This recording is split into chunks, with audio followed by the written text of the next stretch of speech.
Hello, ഞാൻ ഡാനിയലച്ചൻ. നിങ്ങൾ കേട്ടുകൊണ്ടിരിക്കുന്നത് അസെൻഷൻ. നിങ്ങളിലേക്ക് എത്തിക്കുന്ന ഒരു വർഷം കൊണ്ട് വിശുദ്ധ ബൈബിൾ വായിച്ച് മനസ്സിലാക്കാൻ സഹായിക്കുന്ന ബൈബിൾ ഇൻ എ ഇയർ എന്ന മലയാളം പോഡ്കാസ്റ്റാണ്. ഉൽപ്പത്തി മുതൽ വെളിപാട് വരെയുള്ള നമ്മുടെ ബൈബിൾ പാരായണത്തിന് ജെഫ് കെവിൻസിന്റെ the great adventure Bible timeline എന്ന റീഡിംഗ് പ്ലാനാണ് നാം ഉപയോഗിക്കുന്നത്. ഈ വായനാ സഹായി ആവശ്യമുള്ളവർക്ക് BIYindia.com/മലയാളം എന്ന ലിങ്കിൽ നിന്ന് ഡൗൺലോഡ് ചെയ്ത് എടുക്കാവുന്നതാണ്. ഞാൻ വായിക്കുന്നത് POC മലയാളം ബൈബിൾ പരിഷ്കരിച്ച വിവർത്തനത്തിൽ നിന്നാണ്. പ്രിയപ്പെട്ടവരെ, ഇന്ന് ദിവസം 58. ഇന്നത്തെ വചന വായനയുടെ പാഠഭാഗങ്ങൾ സംഖ്യയുടെ പുസ്തകം 7-ാം അധ്യായം, നിയമാവർത്തന പുസ്തകം 7-ാം അധ്യായം, സങ്കീർത്തനങ്ങൾ 92. നമുക്ക് ശ്രദ്ധാപൂർവം വചനം വായിക്കുന്നത് കേൾക്കാം. നാം വചനം വായിക്കുമ്പോൾ വചനം നമ്മെ വായിക്കുകയാണ്. സംഖ്യ അധ്യായം 7. ആലയപ്രതിഷ്ഠയും കാഴ്ച സമർപ്പണവും. മോശ ആലയം സ്ഥാപിക്കുന്നത് പൂർത്തിയാക്കിയ ദിവസം അവനത് അഭിഷേകം ചെയ്തു. അതും അതിൻ്റെ എല്ലാ ഉപകരണങ്ങളും ബലിപീഠവും അതിൻ്റെ എല്ലാ ഉപകരണങ്ങളും അവൻ വിശുദ്ധീകരിച്ചു. അവൻ അവ അഭിഷേകം ചെയ്യുകയും പൗത്രീകരിക്കുകയും ചെയ്തു. ഇസ്രായേൽ നേതാക്കന്മാർ, അതായത് അവരുടെ പിതൃഭവന തലവന്മാർ കാഴ്ചയർപ്പിച്ചു. അവരായിരുന്നു ഗോത്രങ്ങളുടെ നേതാക്കന്മാർ. കണക്കെടുപ്പുകൾക്ക് മേൽനോട്ടക്കാരും അവരായിരുന്നു. അവർ കർത്തൃസന്നിധിയിൽ തങ്ങളുടെ കാണിക്ക 2 നേതാക്കന്മാർക്ക് 1 വണ്ടി, ഒരാൾക്ക് 1 കാള എന്ന വിധം മൂടിയുള്ള 6 വണ്ടികളും 12 കന്നുകാലികളെയും കൊണ്ടുവന്നു. അവർ ആലയത്തിനു മുമ്പിൽ അവ സമർപ്പിച്ചു. അപ്പോൾ കർത്താവ് മോശയോട് ഇപ്രകാരം അരുൾ ചെയ്തു: സമാഗമ കൂടാര ശുശ്രൂഷ നിർവഹിക്കാൻ അവ ഉപകരിക്കേണ്ടതിന് നീ അവരിൽ നിന്ന് സ്വീകരിച്ച് അവ ഓരോരുത്തൻ്റെയും ശുശ്രൂഷയ്ക്കനുസരിച്ച് ലേവായർക്ക് നൽകുക. മോശ വണ്ടികളും കന്നുകാലികളെയും സ്വീകരിച്ച് അവ ലേവായർക്ക് കൊടുത്തു. ഗർശോന്യർക്ക് അവരുടെ ശുശ്രൂഷയ്ക്കനുസരിച്ച് 2 വണ്ടികളും 4 കന്നുകാലികളെയും കൊടുത്തു. മെറാര്യർക്ക് അവരുടെ ശുശ്രൂഷയ്ക്കനുസരിച്ച് പുരോഹിതനായ അഹ്റോന്റെ മകൻ ഇത്താമർ വശം 4 വണ്ടികളും 8 കന്നുകാലികളെയും നൽകി. എന്നാൽ കൊഹാത്യർക്ക് നൽകിയില്ല. കാരണം അവരുടെ മേലുണ്ടായിരുന്നത് വിശുദ്ധ സ്ഥലത്തെ ശുശ്രൂഷയാണ്. തോളിലാണ് അവർ വഹിക്കേണ്ടിയിരുന്നത്. ബലിപീഠം അഭിഷേകം ചെയ്യപ്പെട്ട ദിവസം അതിൻ്റെ പ്രതിഷ്ഠയ്ക്ക് വേണ്ടത് നേതാക്കന്മാർ കൊണ്ടുവന്നു. നേതാക്കന്മാർ തങ്ങളുടെ കാണിക്ക ബലിപീഠത്തിന് മുമ്പിൽ സമർപ്പിച്ചു. കർത്താവ് മോശയോട് അരുൾ ചെയ്തു: ബലിപീഠ പ്രതിഷ്ഠയ്ക്കുള്ള അവരുടെ കാണിക്ക 1 ദിവസം 1 നേതാവെന്ന ക്രമത്തിൽ അവർ സമർപ്പിക്കട്ടെ. യൂദാഗോത്രത്തിൻ്റെതായി അമ്മിനാദാബിൻ്റെ മകൻ നഹ്ശോനായിരുന്നു ആദ്യ ദിവസം തൻ്റെ കാണിക്ക കൊണ്ടുവന്നത്.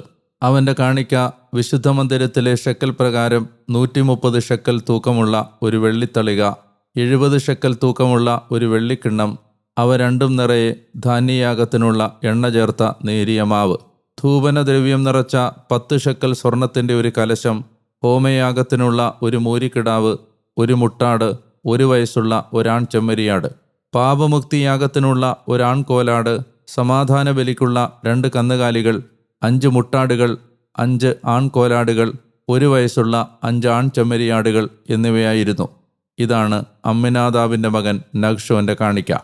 2-ാം ദിവസം ഇസ്സാക്കർ ഗോത്രത്തിൻ്റെ നേതാവും സുവാറിൻ്റെ മകനുമായ നെത്തനേൽ കാഴ്ച സമർപ്പിച്ചു.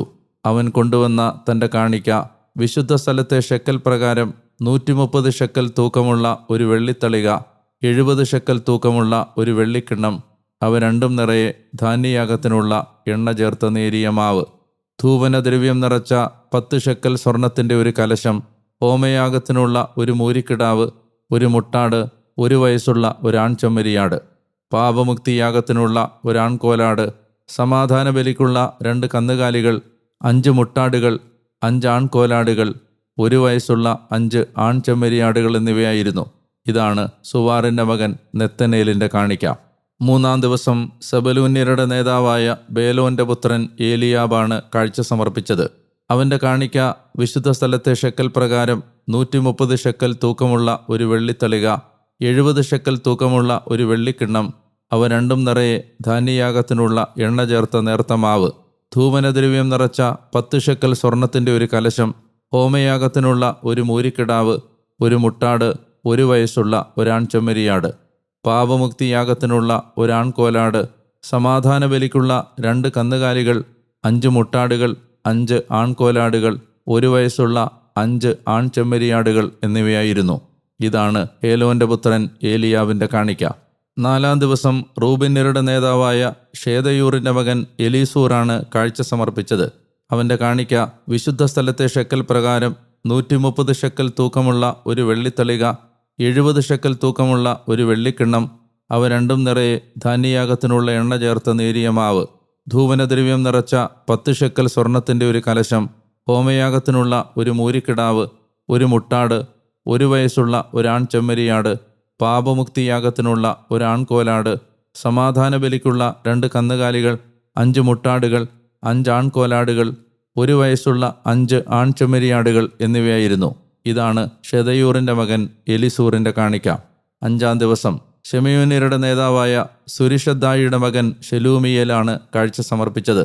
അവന്റെ കാണിക്ക വിശുദ്ധ സ്ഥലത്തെ ഷെക്കൽ പ്രകാരം 130 ഷെക്കൽ തൂക്കമുള്ള ഒരു വെള്ളിത്തളിക, 70 ഷെക്കൽ തൂക്കമുള്ള ഒരു വെള്ളിക്കിണ്ണം, അവ രണ്ടും നിറയെ ധാന്യയാഗത്തിനുള്ള എണ്ണ ചേർത്ത നേരിയ മാവ്, ധൂപനദ്രവ്യം നിറച്ച 10 ഷെക്കൽ സ്വർണത്തിന്റെ ഒരു കലശം, ഹോമയാഗത്തിനുള്ള ഒരു മൂരിക്കിടാവ്, ഒരു മുട്ടാട്, 1 വയസ്സുള്ള ഒരാൺ ചെമ്മരിയാട്, പാപമുക്തിയാഗത്തിനുള്ള ഒരാൺകോലാട്, സമാധാന ബലിക്കുള്ള 2 കന്നുകാലികൾ, 5 മുട്ടാടുകൾ, 5 ആൺകോലാടുകൾ, 1 വയസ്സുള്ള 5 ആൺചെമ്മരിയാടുകൾ എന്നിവയായിരുന്നു.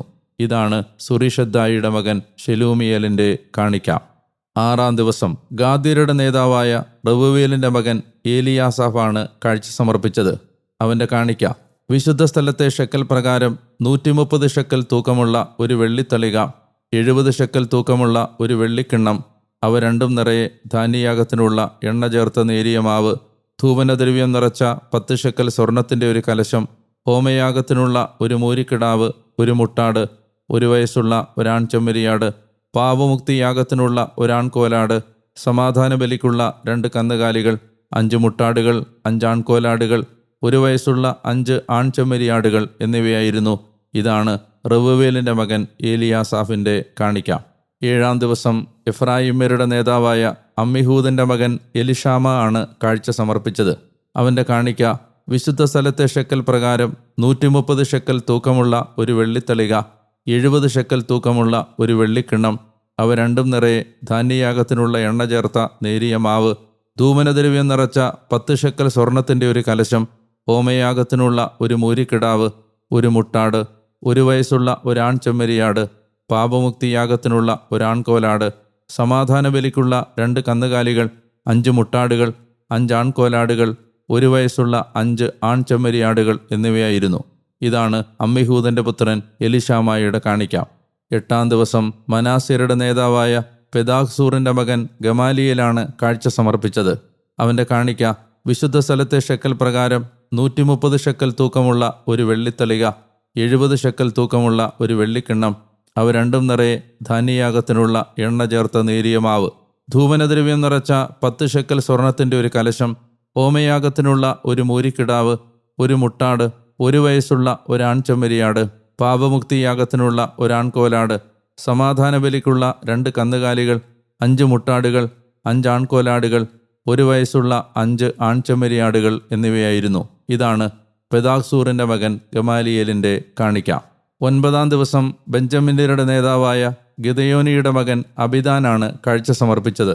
അവന്റെ കാണിക്ക വിശുദ്ധ സ്ഥലത്തെ ഷെക്കൽ പ്രകാരം 130 ഷെക്കൽ തൂക്കമുള്ള ഒരു വെള്ളിത്തളിക, 70 ഷെക്കൽ തൂക്കമുള്ള ഒരു വെള്ളിക്കിണ്ണം, അവ രണ്ടും നിറയെ ധാന്യയാഗത്തിനുള്ള എണ്ണ ചേർത്ത നേരിയ മാവ്, ധൂപനദ്രവ്യം നിറച്ച 10 ഷെക്കൽ സ്വർണത്തിന്റെ ഒരു കലശം, ഹോമയാഗത്തിനുള്ള ഒരു മൂരിക്കിടാവ്, ഒരു മുട്ടാട്, 1 വയസ്സുള്ള ഒരാൺ ചെമ്മരിയാട്, പാപമുക്തിയാഗത്തിനുള്ള ഒരാൺകോലാട്, സമാധാന ബലിക്കുള്ള 2 കന്നുകാലികൾ, 5 മുട്ടാടുകൾ, 5 ആൺകോലാടുകൾ, 1 വയസ്സുള്ള 5 ആൺചെമ്മരിയാടുകൾ എന്നിവയായിരുന്നു.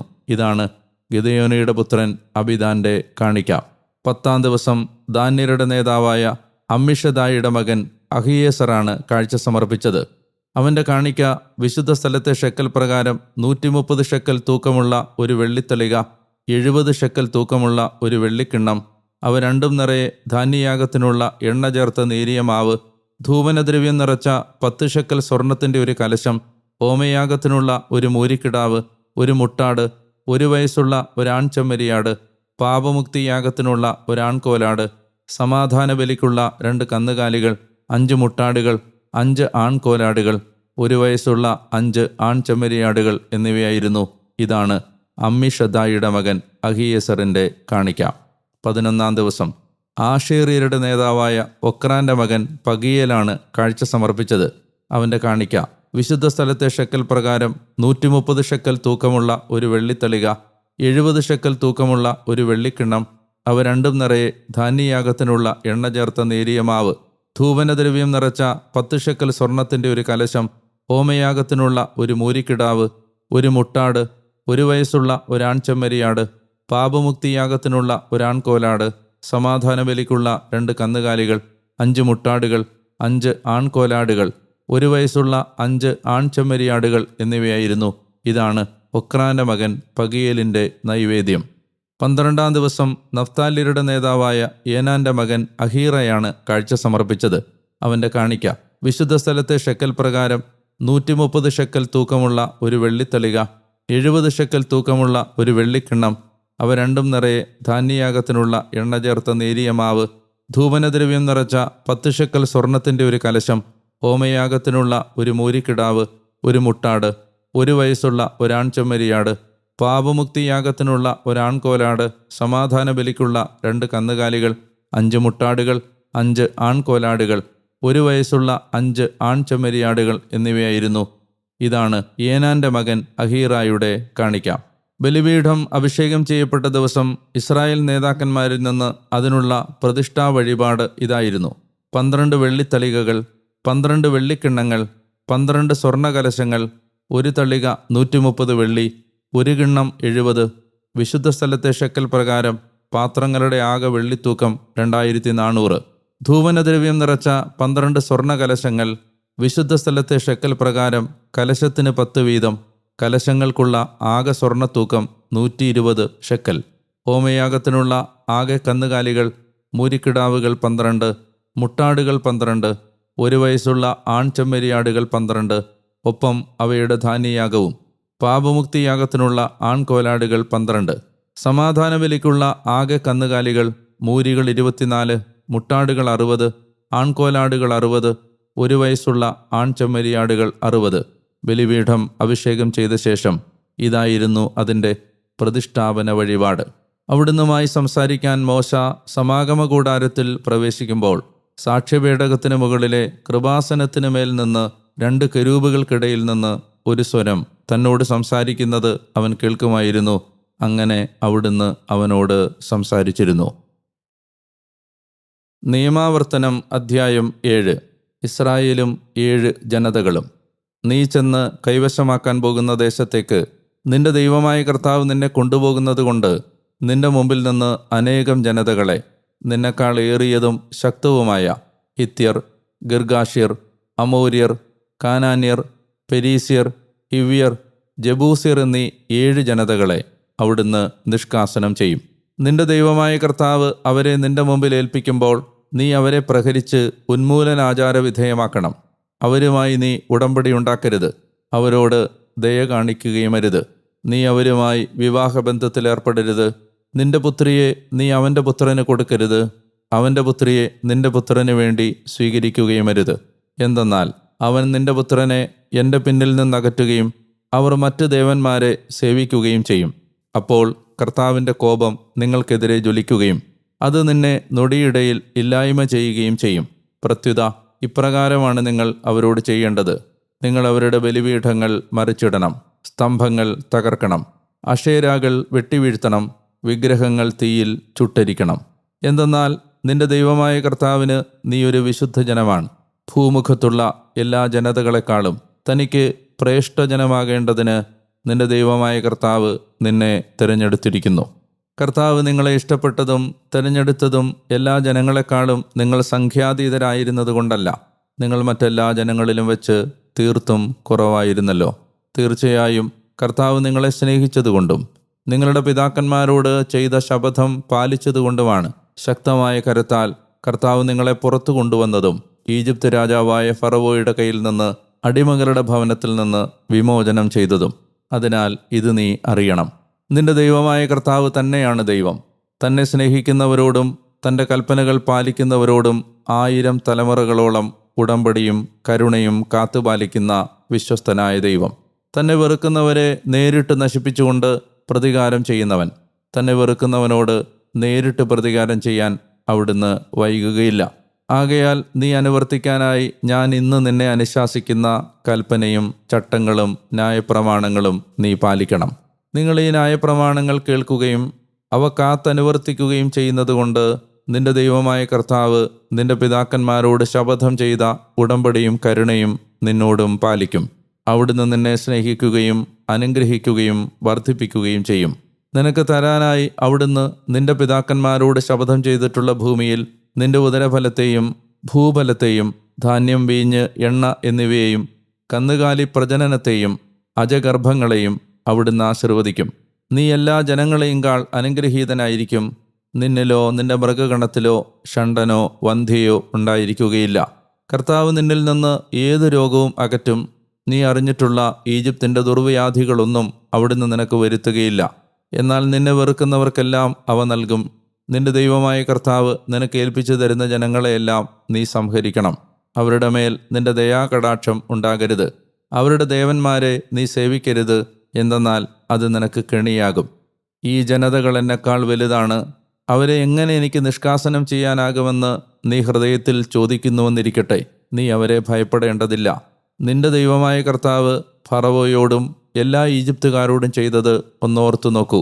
നിന്റെ കണ്ണുകൾ കണ്ട മഹാപരീക്ഷകൾ, നിന്റെ ദൈവമായ കർത്താവ് നിന്നെ പുറത്തു കൊണ്ടുവന്ന അടയാളങ്ങൾ, അത്ഭുതങ്ങൾ, ശക്തമായ കരം, നീട്ടിയ ഭുജം എന്നിവ. ആരുടെ മുമ്പിൽ നീ ഭയപ്പെടുന്നുവോ ആ ജനങ്ങളോടെല്ലാം നിന്റെ ദൈവമായ കർത്താവ് അതുപോലെ തന്നെ പ്രവർത്തിക്കും. മാത്രമല്ല, അവശേഷിക്കുന്നവരും നിന്റെ മുമ്പിൽ നിന്ന് സ്വയം ഒളിക്കുന്നവരും നശിക്കുന്നതുവരെ അവരുടെ ഇടയിലേക്ക് കടന്നൽ കൂട്ടത്തെ നിന്റെ ദൈവമായ കർത്താവ് അയക്കും. അവരുടെ മുമ്പിൽ നീ സംഭീതനാകരുത്. എന്തെന്നാൽ നിന്റെ ദൈവമായ കർത്താവ് വലിയവനും ഭീതിതനുമായ ദൈവമായി നിന്റെ മധ്യയുണ്ട്. നിന്റെ ദൈവമായ കർത്താവ് ഈ ജനതകളെ നിന്റെ മുമ്പിൽ നിന്ന് ഘട്ടം ഘട്ടമായി പുറന്തള്ളും. അവരെ തിടുക്കത്തിൽ ഇല്ലാതാക്കാൻ നിനക്ക് കഴിയാതിരിക്കുന്നതുകൊണ്ട് വന്യമൃഗഗണം നിനക്കെതിരെ പെരുകാതിരിക്കും. നിന്റെ ദൈവമായ കർത്താവ് അവരെ നിന്റെ മുമ്പിൽ ഏൽപ്പിച്ചു തരും. അവർ ഇല്ലായ്മ ചെയ്യപ്പെടുന്നതുവരെ അവിടുന്ന് അവരെ വലിയ പരിഭ്രാന്തിക്കിരയാക്കുകയും ചെയ്യും. അവരുടെ രാജാക്കന്മാരെ അവിടുന്ന് നിന്റെ കയ്യിൽ ഏൽപ്പിക്കും. ആകാശത്തിന് കീഴിൽ നിന്ന് അവരുടെ നാമം നീ നശിപ്പിക്കും. നീ അവരെ ഇല്ലായ്മ ചെയ്യുന്നതുവരെ ആരും നിന്റെ മുമ്പിൽ നിലയുറപ്പിക്കുകയില്ല. അവരുടെ ദേവവിഗ്രഹങ്ങൾ നിങ്ങൾ അഗ്നിയിൽ ദഹിപ്പിക്കണം. നീ അതുവഴി കെണിയിലകപ്പെടാതിരിക്കാൻ അവയ്ക്കുമേലുള്ള വെള്ളിയോ സ്വർണമോ നീ മോഹിക്കുകയോ നിനക്കായി എടുക്കുകയോ അരുത്. എന്തെന്നാൽ നിങ്ങളുടെ ദൈവമായ കർത്താവിന് അത് നിന്ദ്യവസ്തുവാണ്. നിന്ദ്യവസ്തു നീ നിന്റെ വീട്ടിലേക്ക് കൊണ്ടുപോകരുത്. അതിനെപ്പോലെ നീയും നിഷിദ്ധനാകും. നീ അത് നിശേഷം വെറുക്കുകയും പൂർണ്ണമായി വർജിക്കുകയും വേണം. എന്തെന്നാൽ അത് നിഷിദ്ധ വസ്തുവാണ്. സങ്കീർത്തനങ്ങൾ 92. നീതിമാൻ സന്തോഷിക്കുന്നു. കീർത്തനം, ഗീതം, സാബത്ത് ദിവസത്തിന്. കർത്താവിന് കൃതജ്ഞത അർപ്പിക്കുന്നതും അത്യുന്നത അങ്ങേ നാമം പ്രകീർത്തിക്കുന്നതും ഉത്തമമല്ലോ. പ്രഭാതത്തിൽ അങ്ങയുടെ കാരുണ്യവും രാത്രികളിൽ അങ്ങയുടെ വിശ്വസ്തതയും വർണ്ണിക്കുന്നതും അങ്ങനെ തന്നെ. ഇത് ദശതന്ത്രീനാദവും വീണാനാദവും കിന്നരത്തിലെ സംഗീതനാദവും കൊണ്ടത്രേ. എന്തെന്നാൽ കർത്താവെ, അങ്ങയുടെ പ്രവൃത്തി മൂലം അങ്ങനെ സന്തോഷിപ്പിച്ചു. അങ്ങയുടെ കരവേലകൾ മൂലം ഞാൻ ആരവമുതിർക്കുന്നു. കർത്താവെ, അങ്ങയുടെ വേലകൾ എത്ര മഹനീയമായിരിക്കുന്നു. അങ്ങയുടെ പദ്ധതികൾ വളരെ അഗാധമാണ്. ബുദ്ധിഹീനൻ ഇതറിയുന്നില്ല, ഭോഷൻ ഗ്രഹിക്കുന്നുമില്ല. ദുഷ്ടർ പുല്ലുപോലെ മുളച്ചു പൊങ്ങുന്നെങ്കിൽ, ദുഷ്കർമ്മികളെല്ലാം പച്ച പിടിക്കുന്നെങ്കിൽ അതെന്നേക്കുമായി അവർ നശിപ്പിക്കപ്പെടാനാണ്. എന്നാൽ കർത്താവെ, അങ്ങെന്നേക്കും ഉന്നതനാണ്. കർത്താവെ, ഇതാ നിശ്ചയമായും അങ്ങയുടെ ശത്രുക്കൾ നശിക്കും. ദുഷ്കർമ്മികളെല്ലാം ചിതറിക്കപ്പെടും. എന്നാൽ അങ്ങ് കാട്ടുപോത്തിൻ്റേതുപോലെ എൻ്റെ കൊമ്പുയർത്തി. പരിക്ഷീണനായ ഞാൻ തൈലം കൊണ്ട് ഉന്മേഷവാനായി. എനിക്കായി പതിയിരിക്കുന്നവരെ എൻ്റെ കണ്ണ് വീക്ഷിച്ചു. എനിക്കെതിരെ ദുർവൃത്തർ എഴുന്നേൽക്കുന്നതിനെക്കുറിച്ച് എൻ്റെ ചെവികൾ കേട്ടു. നീതിമാൻ പന പോലെ തഴയ്ക്കും. ലെബനോനിലെ ദേവദാരു പോലെ വളർന്നു പൊങ്ങും. കർത്താവിൻ്റെ ഭവനത്തിൽ പറിച്ചു നടപ്പെടുന്നവർ നമ്മുടെ ദൈവത്തിൻ്റെ അങ്കണങ്ങളിൽ പുഷ്പിക്കുന്നു. വാർദ്ധക്യത്തിലും അവർ ഫലം പുറപ്പെടുവിക്കും. അവർ പുഷ്ടിയുള്ളവരും ഉന്മേഷമുള്ളവരുമായിരിക്കും. എൻ്റെ പാറയായ കർത്താവ് പരമാർത്ഥതയുള്ളവനാണ്. അവിടുന്നിൽ തിന്മയില്ല എന്ന് പ്രഘോഷിക്കാൻ തന്നെ. ദൈവത്തിന് സ്തുതിയും ആരാധനയും 58 ദിവസങ്ങൾ പൂർത്തിയാക്കാൻ ദൈവം നമ്മെ വലിയ കരുണാ സമൃദ്ധി തന്ന് അനുഗ്രഹിച്ചു. ദൈവത്തിന് നന്ദി പറയാം, ദൈവത്തെ ആരാധിക്കാം. 6-ാം അധ്യായത്തിൽ നാം വായിച്ച് അവസാനിപ്പിച്ച പുരോഹിതൻ്റെ ആശീർവാദത്തോടെ ഒരു പുതിയ സെക്ഷൻ സംഖ്യയുടെ പുസ്തകത്തിൽ ആരംഭിക്കുകയാണ്. അതായത് 7-ാം അധ്യായത്തിൻ്റെ 1-ാമത്തെ വാക്യം മുതൽ 10-ാം അധ്യായത്തിൻ്റെ 10-ാമത്തെ വാക്യം വരെ 2 കാര്യങ്ങൾ ഇനി വിവരിക്കപ്പെടും.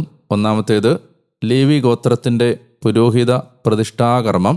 രണ്ടാമത്തേത് മറ്റ് 12 ഗോത്രങ്ങളുടെ പൗരോഹിത്യം നഷ്ടപ്പെടുന്നത്. അതായത് ordination of the Levi tribe and the laicization of the other 12 tribes. അവരുടെ പൗരോഹിത്യ പട്ടം നഷ്ടപ്പെടുന്നത്.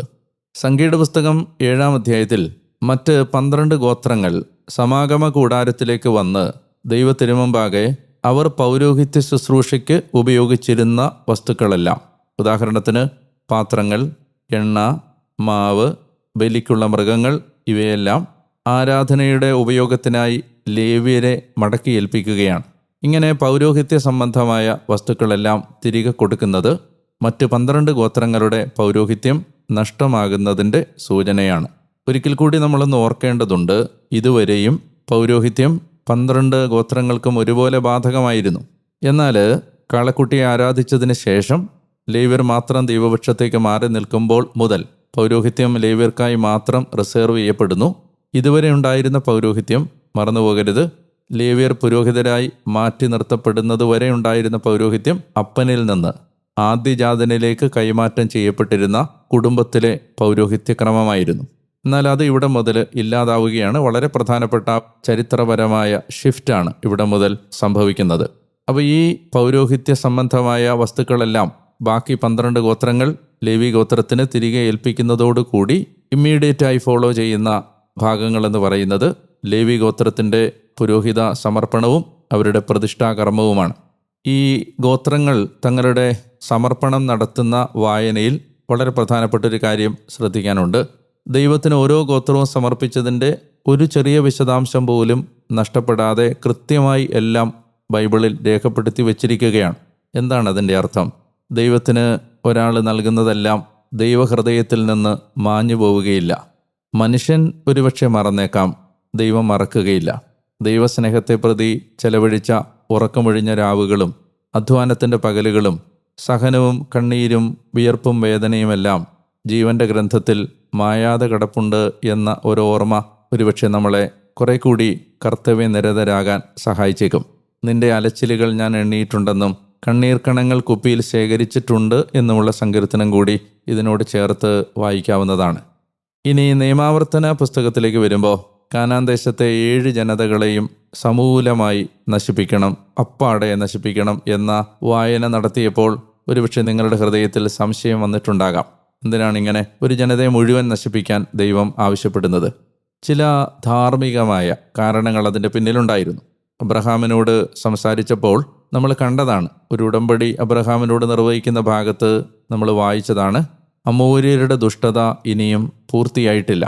അതായത് കാനാൻ ദേശം ദുഷ്ടതയിൽ വളരെയധികം പുരോഗതി പ്രാപിച്ച, അധർമ്മത്തിൽ പുരോഗതി പ്രാപിച്ച ഒരു ജനതയായിരുന്നു. അധർമ്മം മൂർച്ഛിച്ച ഒരു ജനതയായിരുന്നു. എന്ന് വെച്ചാൽ ഏൽ, അഷേര, ബാൽ, മൊളേക്ക് എന്നിങ്ങനെയുള്ള ദേവന്മാരെ ആരാധിച്ചിരുന്ന ഒരു ജനത. അവരുടെ ക്ഷേത്രങ്ങളിൽ വ്യഭിചാരം അനുവദനീയമായിരുന്നു. ദേവദാസി സമ്പ്രദായം അല്ലെങ്കിൽ ഫെർട്ടിലിറ്റി കൾട്ട് തുടങ്ങിയ ആചാരങ്ങൾ.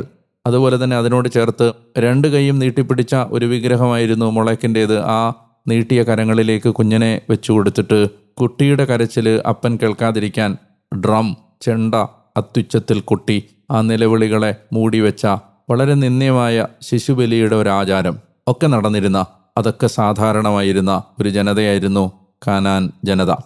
അപ്പോൾ ഈ അധാർമികതയുടെ മൂർത്തീഭാവമായ ഒരു ജനതയുമായി ഒരിക്കലും ദൈവത്തിൻ്റെ തിരഞ്ഞെടുക്കപ്പെട്ട ജനത ഇടകലരാൻ പാടില്ല എന്ന ദൈവത്തിൻ്റെ നിർബന്ധമാണ് ഈ അധ്യായത്തിൽ നാം വായിക്കുന്നത്. ദൈവത്തിൻ്റെ സ്വന്തം ജനമാകേണ്ടതിന് ഈ വിജാതീയ ജനതയുടെ അധാർമികതകളിൽ നിന്ന് സമ്പൂർണമായി വ്യത്യാസപ്പെട്ട് വേർപെട്ടിരിക്കണം ദൈവത്തിൻ്റെ സ്വന്തം ജനത എന്ന ദൈവത്തിൻ്റെ നിർബന്ധമാണ് അത്. ഈജിപ്തിൽ നിന്ന് പുറത്തു കൊണ്ടുവന്ന ജനത ഒരു രീതിയിലും മറ്റൊരു ജനതയുമായി തങ്ങളെ തന്നെ സാമ്യപ്പെടുത്താനോ ആ ജനതയെ പോലെ തോന്നിപ്പിക്കുന്ന ഒരു ജനതയായി അവർ മാറാനോ ഇടയാകരുത് എന്ന ഒരു വലിയ നിർബന്ധം ഈ വായനകളിലെല്ലാം നമുക്ക് കാണാനായിട്ട് കഴിയും. പുതിയ നിയമത്തിൻ്റെ കാഴ്ചപ്പാടിൽ നിന്ന് ചിന്തിക്കുമ്പോൾ പൂർണ്ണമായി നശിപ്പിക്കണമെന്ന് ദൈവം ആവശ്യപ്പെട്ട ഈ 7 വിജാതീയ ജനതകൾ നമ്മുടെ ജീവിതത്തിൽ നിന്ന്, മാമോദിസ സ്വീകരിച്ച പുതിയ ഉടമ്പടിയുടെ ഭാഗമായ നമ്മുടെ ജീവിതത്തിൽ നിന്ന് സമ്പൂർണമായി നാം നശിപ്പിക്കേണ്ട 7 മൂലപാപങ്ങളുടെ പ്രതീകമാണ്. നമ്മളെ ദൈവം മാമോദിസ വഴി ഈജിപ്തിൻ്റെ അടിമത്തത്തിൽ നിന്ന് ജലത്തിലൂടെ രക്ഷപ്പെടുത്തി ചെങ്കടൽ കടന്ന് മരുഭൂമിയിലൂടെ യാത്ര ചെയ്യാൻ അനുവദിച്ച് കാനാൻ ദേശത്തേക്ക് കൊണ്ടുവരുമ്പോൾ ദൈവം നമ്മളോട് ആവശ്യപ്പെടുന്നത് നമ്മൾ ഒരിക്കലും ഒത്തുതീർപ്പില്ലാത്ത ഒരു സമരം ഈ 7 മൂലപാപങ്ങളോട് നടത്തണം എന്നത് ആണ്. പാപത്തോട് സന്ധിയില്ലാത്തൊരു സമരം, ഒരിക്കലും പാപത്തോട് ഒത്തുതീർപ്പില്ലാത്ത ഒരു സമരം. എബ്രായ ലേഖനം പറയുന്നത് പോലെ പാപത്തോടുള്ള സമരത്തിൽ നിങ്ങൾക്കിനിയും രക്തം ചൊരിയേണ്ടി വന്നിട്ടില്ല എന്നതുപോലെ രക്തം ചൊരിഞ്ഞും പാപത്തോടുള്ള ഒരു സമരം നടത്താൻ ഇന്നത്തെ വായനകൾ നമ്മളെ കുറെ കൂടി ഉത്തേജിപ്പിക്കട്ടെ എന്ന് ഞാൻ പ്രത്യേകം നിങ്ങൾക്ക് വേണ്ടി പ്രാർത്ഥിക്കുന്നു. കർത്താവായ ദൈവമേ, ഓരോ വചനത്തിലൂടെയും ഞങ്ങളെ അവിടുന്ന് എത്രമാത്രം ഞങ്ങൾ വിശുദ്ധരായി മാറേണ്ടതുണ്ട് എന്ന് ഓർമ്മിപ്പിക്കുകയാണ്. അത് തിരിച്ചറിയാനുള്ള ഒരു വിവേകവും പാപബോധവും പശ്ചാത്താപവും ഒരു മുറിഞ്ഞ ഹൃദയവും ഞങ്ങൾക്ക് ഉണ്ടാകാൻ അവിടുത്തെ കൃപ ഞങ്ങളെ സഹായിക്കണമേ എന്ന് ഞങ്ങൾ പ്രാർത്ഥിക്കുകയാണ്. ഞങ്ങൾ ദൈവത്തിന് കൊടുക്കുന്ന, അല്ലെ ദൈവരാജ്യത്തിന് വേണ്ടി ഞങ്ങൾ കൊടുക്കുന്ന ഏറ്റവും ചെറിയ, തീരെ ചെറിയ ഒരു അധ്വാനം പോലും അങ്ങയുടെ ഹൃദയത്തിൽ, അങ്ങയുടെ ജീവൻ്റെ ഗ്രന്ഥത്തിൽ മായാതെ കിടപ്പുണ്ട് എന്ന ഒരു തിരിച്ചറിവും കർത്താവെ ഞങ്ങൾക്ക് നൽകുന്നതിന് ഞങ്ങൾ അങ്ങേക്ക് നന്ദി പറയുകയാണ്. ഈ വചന വായന കേട്ടുകൊണ്ടിരിക്കുന്ന ഈ മക്കളെ പ്രത്യേകം അവിടുന്ന് അനുഗ്രഹിക്കണമേ. ഈ ദിവസം വലിയ ഒരു ദൈവകൃപ അനുഭവിക്കാൻ നല്ല ദൈവമേ ഈ മക്കളെയും അവിടുന്ന് സഹായിക്കണമേ. അവരുടെ കുടുംബങ്ങളെ, കുഞ്ഞുങ്ങളെ, ഇവരുമായി ബന്ധപ്പെട്ട എല്ലാവരെയും അങ്ങ് ആശീർവദിക്കണമേ എന്നും ഞാൻ അങ്ങയോട് ഏറ്റവും താഴ്മയോടെ പ്രാർത്ഥിക്കുന്നു, കർത്താവായ യേശുവിൻ്റെ നാമത്തിൽ. ആമേൻ. പ്രിയപ്പെട്ടവരെ, ഒരുപാട് സന്തോഷം. നിങ്ങളുടെ പ്രിയപ്പെട്ടവരോട്, സുഹൃത്തുക്കളോട്, ബന്ധുക്കളോട്, പരിചയക്കാരോടൊക്കെ ഈ ബൈബിൾ വായനയുടെ കാര്യം നിങ്ങൾ പറയുകയും അവരെ അതിലേക്ക് കൊണ്ടുവരികയും ചെയ്യാൻ പരിശ്രമിക്കണമെന്ന് സ്നേഹത്തോടെ ഞാൻ ഓർമ്മിപ്പിക്കാൻ ആഗ്രഹിക്കുന്നു. കർത്താവ് നിങ്ങളെ അനുഗ്രഹിക്കട്ടെ. ഈ ഓഡിയോ പ്ലാറ്റ്ഫോം സബ്സ്ക്രൈബ് ചെയ്യാൻ മറക്കരുത്. നിങ്ങൾക്ക് തുടർന്ന് മുടങ്ങാതെ വചനവായനയിൽ പങ്കെടുക്കാൻ കഴിയും. നാളെ വീണ്ടും ഈ സ്വരം നിങ്ങളുടെ അടുത്തേക്ക് എത്തും വരെ മറക്കരുത്. ഞാൻ ഡാനിയലച്ചൻ. ഞാൻ നിങ്ങൾക്ക് വേണ്ടി പ്രാർത്ഥിച്ചുകൊണ്ടേയിരിക്കുന്നു. അതുവരെ സ്നേഹിക്കുക, പ്രാർത്ഥിക്കുക, കർത്താവിനെക്കുറിച്ച് ഒരാളോടെങ്കിലും പങ്കുവെക്കാൻ പരിശ്രമിക്കുക. നല്ലൊരു ദിവസം നിങ്ങൾക്കുണ്ടാകട്ടെ. നാളെ കാണാം എന്ന പ്രാർത്ഥനയോടെ ബൈ.